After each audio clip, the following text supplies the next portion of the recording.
Cylinder পাম নেকি? নাই চবতে বিচাৰি আছোঁ, নাই নাই বুলি কৈ আছে। কিমানমান লাগব? 2500 টকা? বা বহুত চুনে। ইৰাণ আৰু আমেৰিকাৰ মাজতে অকল যুদ্ধ হৈ থকা নাই, যুদ্ধ হৈ আছে আমাৰ ভাৰতবৰ্ষতো, আমাৰ অসমতো। এক দুষ্ট ব্যৱসায়ী চক্ৰৰ লগত আমাৰ সাধাৰণ জনতাৰ।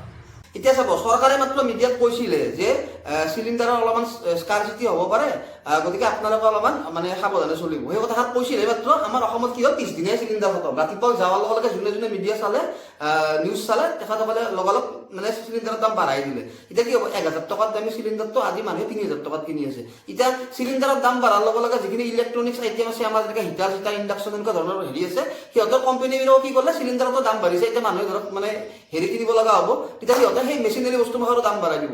তাত মানে আল্টিমেটলি চবে ফাইদাতে চলি আছে তাৰমানে। এছাম ব্যৱসায়ীয়ে আমাৰ অসম আৰু আমাৰ ভাৰতবৰ্ষত ক'ৰবাত কিবা এটা হ'বই নাপায়, ক'ৰবাত কিবা এটা বস্তু স্কাৰচিটি হোৱাৰ লগে লগে আমাৰ ইয়াতে কি কৰে, বস্তুটো ষ্টক কৰি দিয়ে। ষ্টক কৰি কিনে কি কৰে, পিছত বস্তুটো দামত বিকে। দামত বিকাৰ লগে লগে কি হয়, আমাৰ সাধাৰণ জনতাৰ ওপৰত মাৰমাৰ পৰে। গতিকে আমি লকডাউনৰ ক্ষেত্ৰতো সেনেকুৱা ধৰণৰ পৰিস্থিতিৰ সন্মুখীন হৈছিলোঁ।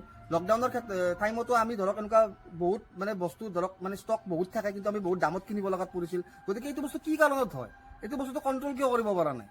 আৰু এছাম এনেকুৱা ধৰণৰ দুষ্ট ব্যৱসায়ী চক্ৰ আছে। মই সকলো ব্যৱসায়ৰ কথা কোৱা নাই, এছাম এনেকুৱা ধৰণৰ দুষ্ট ব্যৱসায়ী চক্ৰ আছে যিবোৰ মানুহে তাৰমানে কি কৰে, মানে এনেকুৱা ধৰণৰ চিটুৱেশ্যন ক্ৰিয়েট কৰি দিয়ে যে বস্তু আমাৰ মানে অভাৱ নাই, বস্তু আছে আমাৰ ষ্টকত, আমি চলিব পৰাকৈ আছে, কিন্তু কি হ'ব মানে তেখেতসকলে বস্তুটো ষ্টক কৰি দিয়ে। ষ্টক কৰি দিয়াৰ লগে লগে বস্তুটো কেইদিনমান নাই বুলি দেখুৱাই দিয়ে, জনতাৰ মাজত বস্তুটো নাই। কিন্তু কি হ'ব, লাষ্টত সিহঁতে সেই বস্তুখিনিয়ে তাৰমানে কি অলপ অলপকৈ তাৰমানে ওলাই দিয়ে, আৰু আমি সাধাৰণ জনতাই বেছি পইচাত কিনিব লগাত পৰে।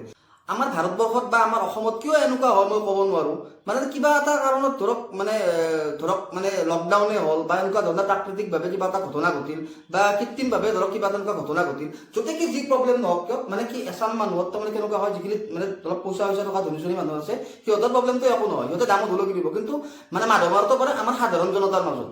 গতিকে এইবোৰ বস্তু মানে কি কাৰণত হৈ আছে আমি ক'ব নোৱাৰোঁ। গতিকে আমি কৈ থকা আমাৰ ভাৰত মহান, আমাৰ ভাৰত মহান, গতিকে আমাৰ ভাৰত মহান বুলি কৈ থাকিলে নহ'ব। কাৰণ কিয়, আমি এনেকুৱা ধৰণৰ পৰিস্থিতিবোৰ সন্মুখীন হৈ যুঁজিব পাৰিব লাগিব। গাইজ, ইয়াতে এইখিনি কি লিখা আছে পঢ়ি যাওকচোন একবাৰ আপোনালোকে। পশ্চিম এছিয়াৰ সাম্প্ৰতিক পৰিস্থিতিৰ প্ৰেক্ষাপটত গ্ৰাহকসকলৰ পৰামৰ্শ, আতংকিত হোৱাৰ কোনো প্ৰয়োজন নাই। চৰকাৰে আমাক তাৰমানে গেছৰ যোগান ধৰিব, গতিকে একো টেনশ্যন ল'ব কোনো প্ৰয়োজন নাই। ইয়াতে আপোনাৰ গেছৰ প্ৰাইচটো লিখি দিয়া আছে, 962 টকা বুকিং কৰা মানুহখিনিৰ কাৰণে। এতিয়া আপুনি গেছ এজেঞ্চিবোৰত যাব, একদম দীঘলীয়া লাইন, কি প্ৰকাণ্ড লাইন হৈ আছে গেছ এজেঞ্চিবোৰত। যিখিনি মানুহ মানে বুকিং কৰি কিনে ধৰক বা কাৰ্ড আছে, সেইখিনি মানুহৰ কাৰণে এটা নিৰ্ধাৰণ কৰি দিছে সময় চৰকাৰে। কিন্তু অসমত এনেকুৱা ধৰণৰ মানে মানুহ আছে য'ত কাৰ্ড নাই সিহঁতৰ, কিন্তু সিহঁতে ধৰক ব্লেকত ধৰক চাপ'জ চৰকাৰী ৰেটটো 1000 টকা, সিহঁতে 1200 টকা বা 1100 টকা দি কিনে চিলিণ্ডাৰটো কিনি আছিল। কিন্তু সেইখিনি মানুহৰ এতিয়া এনেকুৱা প্ৰব্লেম হৈছে, সেইখিনি মানুহ আপোনাৰ ধৰক 3000 টকাকেও চিলিণ্ডাৰ কিনিব লগাত পৰিছে তাৰমানে।